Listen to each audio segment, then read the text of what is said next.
ललितपुर के ब्लॉक जखौरा अंतर्गत ग्राम पंचायत पनारी में और हमारे और उर्द की फसल किस तरह चौपट हो चुकी है। दबंग न्यूज को आप सबको बहुत धन्यवाद और भारत माता की जय, वंदे मातरम। क्रॉप कटिंग के लिए लोग अधिकारी गए हैं, कई गांवों में गए हैं, जिस गांव में नहीं जा पाए हैं तो जा रहे हैं। क्रॉप कटिंग हमारे यहाँ भी पनारी में भी हुई है और लगे हैं अधिकारी, और फसलें तो 90% बर्बाद हुई हैं। स्वास्थ्य सेवा की तो मैं फिर कहूँगा कि यहाँ हार्ट का डॉक्टर नहीं है, नीलो सर्जन नहीं है, और लगातार ये समस्या बनी हुई है जनपद ललितपुर में। इसके लिए मैं भी मांग कर रहा हूँ शासन से। माननीय विधायक जी ने भी पत्र लिखा है, चूंकि डॉक्टर का अभाव है पूरे प्रदेश में ही। आज इतना लंबा समय GPRO से मैंने पेशेंट किया था, मेरा फोन जब नहीं उठाया तो मैंने उनसे पूछा कि क्या ये कोई शासन आदेश आया कि आप जनप्रतिनिधियों का फोन ना उठाएंगे, तो उन्होंने मुझसे कहा था हाँ शासन आदेश आया कि फोन ना उठाएंगे। ये हमसे DPRO ने कहा था। क्या नाम है DPRO साहब का? DPRO साहब का तो मिश्रा जी है कोई। अभी CDO साहब भी हैं, CDO का क्या कुछ भूमिका देखी जा रही है ग्रामीण क्षेत्रों में, शहर क्षेत्रों में विकास को लेकर? CDO साहब बहुत बढ़िया आदमी है, विकास के मामले में विकास कार्य कर रहे हैं, हर गांव में वो जा रहे हैं, देख रहे हैं। आपके बार बार सूचना देने के बाद भी जिलाधिकारी जबकि सक्रिय भी बताए जाते हैं, अक्षय त्रिपाठी आए हुए हैं, आखिर क्यों इन पर कार्रवाई नहीं हो पा रही है? और अधिकारियों की बात करें जो लंबे समय से तैनात है, जो लापरवाहियां बरतते हैं। माननीय जिलाधिकारी महोदय से अभी मेरी भेंट नहीं हुई है, भेंट नहीं हो पाई है। मैं एक दिन जा रहा हूँ, कल ही मेरा मुलाकात करूँगा, ज्ञापन दूंगा उनके लिए कि हमारे गाँव में एक भी लाभार्थी वो आवास नहीं मिले हैं, मैं उन्हें ज्ञापन दूंगा माननीय जिलाधिकारी में। तो अभी मेरी उनसे मुलाकात नहीं हुई है। हम ललितपुर जनता की अगर बात करें तो ललितपुर जनता आखिर ये कब? मेरी सांसद जी से मुलाकात नहीं हुई है, और मैं जो चाहता हूँ हमारे गांव में शमशान घाट नहीं बना है, मैंने पत्र में लिखा है। उनके प्रतिनिधि जी से मेरी बात भी हुई थी, तो वो कहे थे मैंने पत्र लिखा है। अब सांसद जी तो आज तक मेरे गांव में आए नहीं पनारी में, ना मैं उनसे मिला हूँ। बाकी हमारे पार्टी के सांसद हमारे जनपद ललितपुर में एक ही छत्री समाज का मंदिर है बंसीपुरा में, उस पर भी कब्जा किए हैं लोग, और न उसकी बाउंड्री उठाने दे रहे हैं। एक ही मंदिर है हनुमान जी का, वो छत्री समाज का मंदिर है बंसीपुरा में, ऐतिहासिक मंदिर है, वो बहुत पुराना मंदिर है, उस पर भी अवैध रूप से कब्जा किए हैं लोग। और मैं चाहता हूँ उस मंदिर को, वो छत्री समाज की जमीन को कब्जा मुक्त कराया जाए, वरना मैं आंदोलन करूंगा इस पे छत्री समाज। नमस्कार, स्वागत है आपका। और इस समय हम पहुंच चुके हैं जनपद ललितपुर के ब्लॉक जखौरा अंतर्गत ग्राम पंचायत पनारी में, और हमारे साथ ग्राम प्रधान बलवंत सिंह जी मौजूद हैं, जो लगातार चर्चाओं में बने और हर एक विकास की मुद्दे की लड़ाइयां भी वो लगातार लड़ते हुए देखे जा रहे हैं। और अभी जैसे हमने आपको पहले भी आपको रूबरू प्रधान जी से आपको करवाया था, किस तरह जो है लगातार चुनौतियों का सामना कर रहे हैं, चाहे वो स्वास्थ्य हो या शिक्षा हो, तो तमाम जो विकास के मुद्दे उन पर भी लगातार लड़ाइयां लड़ते हुए देखे जा रहे हैं। अभी हमने आपको कुछ दिनों पहले ग्राउंड रिपोर्टिंग भी आपको दिखाई, और उर्द की फसल किस तरह चौपट हो चुकी है और किस तरह पूरी बर्बाद ध्वस्त होते हुए देखी जाती है, वो खुद आप अंदाजा लगा सकते हैं। जी भाई साहब, स्वागत है। दबंग न्यूज को आप सबको बहुत धन्यवाद और भारत माता की जय, वंदे मातरम, जय भारत माता। अच्छा, दूसरी बात यह कि अभी भी आज भी कुछ गांव ऐसे देखे जा रहे हैं कि जहां पे अभी तक जांच नहीं हुई है, किसान ऐसी फसलों को जोत रहे हैं, सारी फसलें पूरी नष्ट दिख रहे हैं, ये कहना कि अभी तक जांच अधिकारी अभी पहुंचे नहीं है, तो क्या लगता है आपको, क्या मानेंगे आप? नहीं, क्रॉप कटिंग के लिए लोग अधिकारी गए हैं, कई गांवों में गए हैं, जिस गांव में नहीं जा पाए हैं तो जा रहे हैं। क्रॉप कटिंग हमारे यहाँ भी पनारी में भी हुई है और लगे हैं अधिकारी, और फसलें तो 90% बर्बाद हुई हैं। एक बात और, बिजली की बात अगर हम बात करें तो इस समय बिजली की बात की जाए तो बिजली में क्या कुछ सुधार हुआ है? जैसा कि अब शायद कुछ ऐसा अनुमान लगाया जा रहा है कि कुछ बिजली पर्याप्त मात्रा में लोगों को मिल पा रही है, किसका प्रयास मानेंगे? नहीं, हमारे भारतीय जनता पार्टी के जनप्रतिनिधि बाकायदा लगे हैं, और बिजली में बहुत सुधार हुआ है, बिजली ठीक ठाक आ रही है और अच्छी बिजली मिल रही है प्रेजेंट टाइम में, और जनप्रतिनिधि लगे हैं, हमारे विधायक जी भी, माननीय मंत्री जी भी, सांसद जी भी लगे हैं, बिजली ठीक ठाक मिल रही है। स्वास्थ्य सेवा पर भी ज्यादातर लोग आज के समय में बेसिक तौर पर ध्यान दे रहे हैं। स्वास्थ्य है, सड़कें हैं, स्वास्थ्य की अगर हम बात की जाए, आपने पहले भी बताया था कि हार्ट का डॉक्टर नहीं होने के कारण बहुत से मरीज है बीच में दम तोड़ दे रहे हैं, प्रॉपर उनको इलाज नहीं मिल पा रहा है। इस विषय में हमारी गजेंद्र सिंह बुंदेला जी से भी बात हुई, हेडिक प्रधान जी जो हैं, उन्होंने काफी आपकी बढ़ चढ़कर तारीफ भी की। उन्होंने बताया कि आप भी काफी मेहनत लगनशीलता के साथ हर एक विकास की लड़ाइयां लड़ते हैं। स्वास्थ्य सेवा की तो मैं फिर कहूंगा कि यहाँ हार्ट का डॉक्टर नहीं है, नीलो सर्जन नहीं है, और लगातार ये समस्या बनी हुई है जनपद ललितपुर में। इसके लिए मैं भी मांग कर रहा हूँ शासन से। माननीय विधायक जी ने भी पत्र लिखा है, चूंकि डॉक्टर का अभाव है पूरे प्रदेश में ही। आज इतना लंबा समय हो गया है और आज भी हालत वही के वही देखा जा रहा है, आश्वासन के अलावा कुछ नहीं मिल रहा है। क्या लगता है आपको आने वाले समय में कुछ ही जल्द से जल्द मिल पाएगा क्या? जो डॉक्टर की जो समस्या यहाँ पे होती हुई देखी जाती है, तैनात हो पाएंगे डॉक्टर? हाँ, माननीय विधायक जी, माननीय मंत्री जी हमारे और भारतीय जनता पार्टी के वरिष्ठ नेता भी लगे हुए हैं इसमें, और माननीय मुख्यमंत्री जी की संज्ञान में भी है, पत्र लिखे हैं विधायक जी ने भी, मंत्री जी भी लगे हैं। और जटिल समस्या है हार्ट की, तो हार्ट का कोई लगातार सालों से मांग कर रहे हैं शासन प्रशासन से, लगातार आप कह रहे हैं, आज भी लंबा समय हो चुका है, आज हालात भी वही जस के तस बने हुए हैं, लेकिन डॉक्टर नहीं मिल पा रहे। मरीज को सुविधाओं के अभाव में कई मरीज ऐसे दम तोड़ते हुए देखे जा रहे, मृत्यु उनकी हो जा रही। एक मरीज ऐसा भी देखा गया जो उस समय आप भी मौके पर थे, 35 वर्षीय जो कि ग्रामीण बताया जा रहा था, उसकी मौके पे मौत हो गई थी दिल का दौरा पड़ने से। जी, मैंने कहा कई आप हमारी रिपोर्ट एलआई रोड भी मंगा ले, मैं कई बार धरना पे दे चुका हूँ, धरना पे बैठ चुका हूँ। आज भी साफ सफाई अस्पताल में साफ सफाई का भी आवा हुआ प्रेजेंट टाइम में। और कितना इंतजार करना पड़ेगा ललितपुर की जनता को? जी, तो हमारे माननीय विधायक जी, माननीय मंत्री जी, सांसद जी भी लगे हैं, प्रयास में हैं। डॉक्टर हार्ट का हर हाल में ही तैनात होंगे। आपने कहा था कि अगर जल्द से जल्द अगर डॉक्टर की तैनाती नहीं होती तो हम जल्द ही धरना पर भी बैठेंगे, आंदोलन, बड़ा आंदोलन लेकर जाएंगे। जो मैंने कहा था मैं फिर कह रहा हूँ, हार्ट का डॉक्टर जाएंगे, मैं धरना पर बैठूंगा, हर हाल में बैठूंगा। हालांकि चूंकि मैं स्वयं भारतीय जनता पार्टी में हूँ, सत्ता में हूँ, तो मैं पत्र लिख सकता हूँ, लिख रहा हूँ, और शासन से भी मांग कर रहा हूँ, माननीय विधायक जी से भी, मंत्री से भी, और वो लोग भी लगे हैं हमारे माननीय मंत्री विधायक जी। आज जब हम निकले थे तो कुछ चर्चा हुई थी लोगों की कि पनारी गांव में आवास की सुविधा लोगों को नहीं मिल पा रही है, क्या बाकी में ये सही है? जिस सही नहीं, जो हमारे यहाँ पूर्व में सेक्रेटरी था उसने लिख दिया था कि पनारी गांव में एक भी लाभार्थी नहीं है आवास का, तो चूंकि उसने ये गलत रिपोर्ट लगा दी, उसको सस्पेंड नहीं, उसको तो सेवा समाप्त होना चाहिए, उस सेक्रेटरी जांच होनी चाहिए उसकी कि एक ऐसा कोई गांव नहीं होगा जिसमें कोई लाभार्थी ना हो।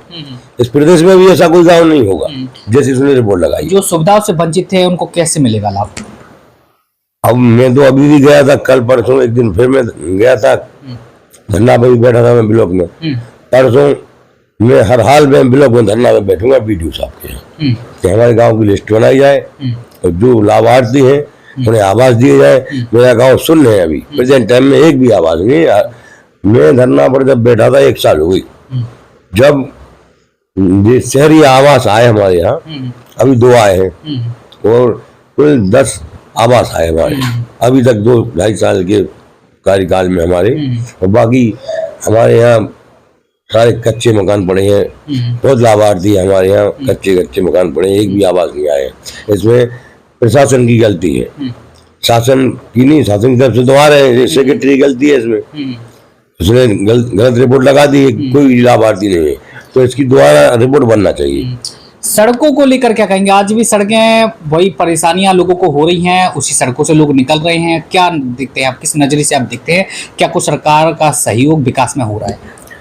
सरकार तो सहयोग कर रही है, अधिकारी लापरवाह है, इसलिए अधिकारियों की घोर लापरवाही है। चाहे सड़कें हों, चाहे आवास हो, ये जनप्रतिनिधि तो अपना कार्य कर रहे हैं और ये घोर लापरवाही अधिकारियों की है।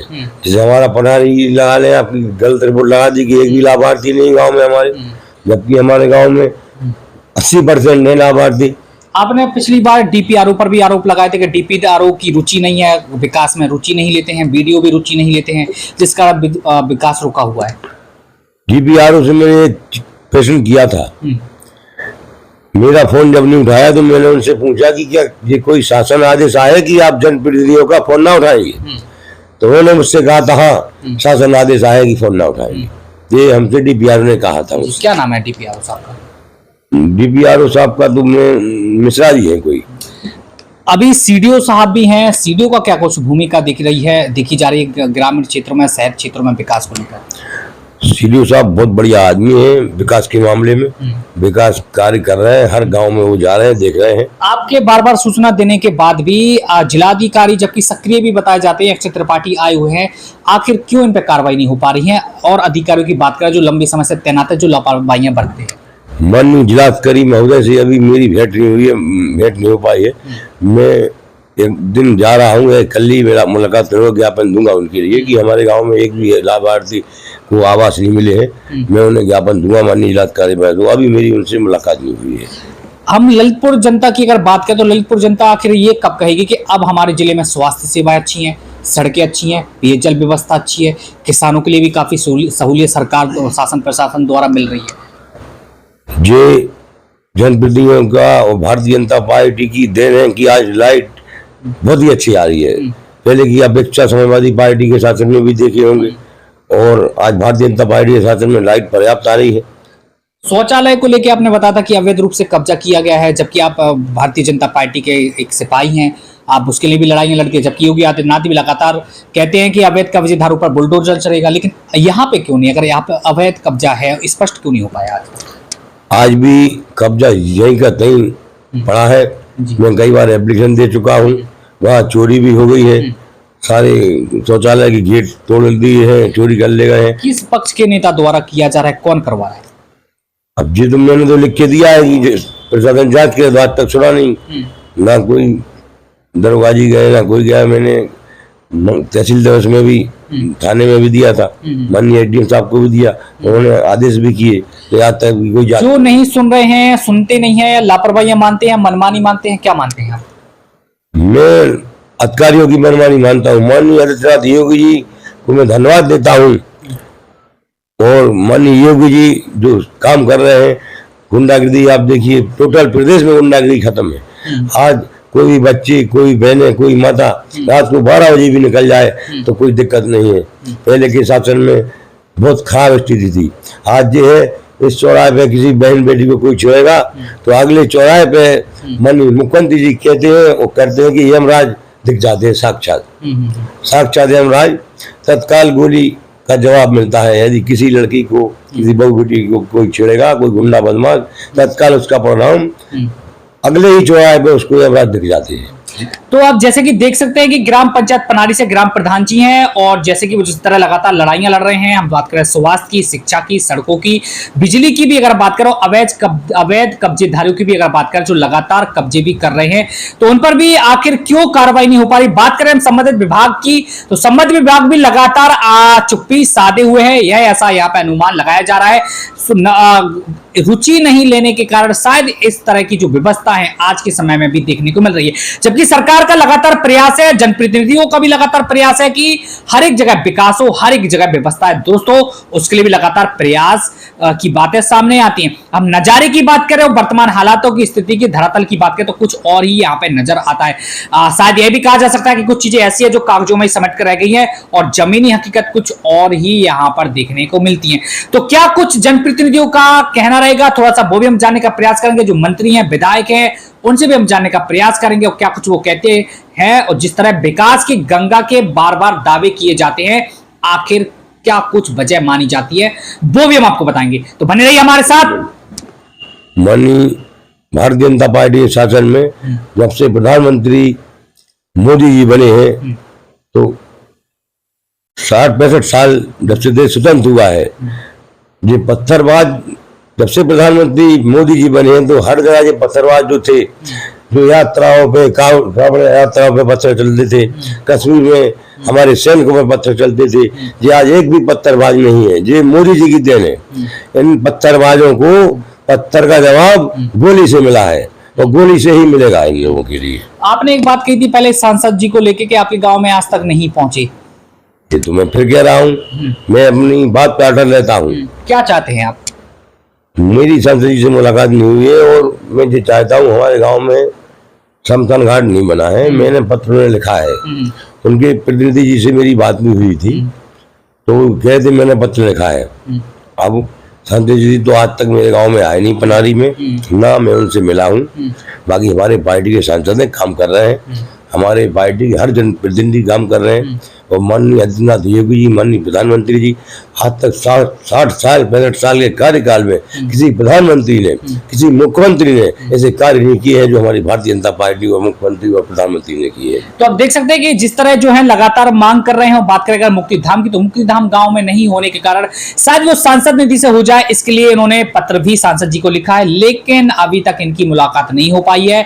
और आज भी जो मुक्तिधाम है, यहाँ पर मुक्तिधाम पर जाने के लिए लोग काफी परेशान होते हैं। खास करके बरसात के मौसम की अगर बात करें तो उस समय भी लोगों की और भी ज्यादा चुनौतियां बढ़ती हुई देखी जाती, जबकि प्रधान जी का कहना है कि वर्तमान में भाजपा सरकार है, वो लगातार काम भी बहुत अच्छा कर रही है। प्रधानमंत्री की बात करें, हम बात करें मुख्यमंत्री की, योगी आदित्यनाथ की और तमाम जनप्रतिनिधियों की, तो वो भी लगातार प्रयास करते हुए देखे जा रहे हैं। तो हो ना हो, कहीं ना कहीं कोई कारण जरूर देखा जाता है। तो शायद बीच में ही कुछ ऐसी जो बातें हैं वो वहां तक पहुंचने से एक चीज और मैं कहना चाहता हूं प्रदेशवासियों और देशवासियों की, कि क्षत्रियों का योगदान जो देश कभी भुला नहीं सकता है। ये इतिहास उठा लो क्षत्रियों का, ये क्षत्रियों का योगदान खेल कूद की ओर में, बच्चों की जो गेंद खेलने की उम्र थी, उस उम्र में हमारे क्षत्रियों ने गोलियों से खेले हैं वो, और इतना संघर्ष किया है क्षत्रियों ने। ये इतिहास उठा लो, इसी का आज जो कह रहे हैं जो लोग,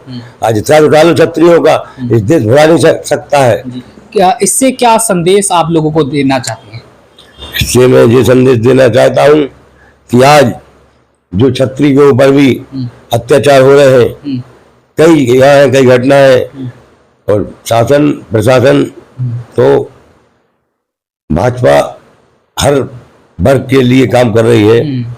और क्षत्रियों के लिए मैं फिर एक बार आग्रह करना चाहता हूँ भारतीय जनता पार्टी से, तो जो अत्याचार क्षत्रियों के ऊपर हो रहे हैं, रिपोर्ट नहीं लिखी जा रही है, ये अगर नहीं रुकेगा तो इसका आंदोलन में करूंगा, ये आंदोलन में उठाऊंगा।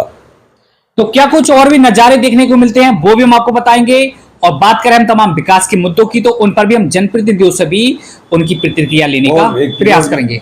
और जो झूठे मुकदमे लाए जा रहे हैं क्षत्रियों पर, ये इसका भी मैं आग्रह करता हूँ मुख्यमंत्री से, माननीय आदित्यनाथ योगी जी से, इसकी जांच कराई जाए। जो क्षत्रियों पर फर्जी मुकदमा लगाए जा रहे हैं, इसकी निष्पक्ष जांच की जाए।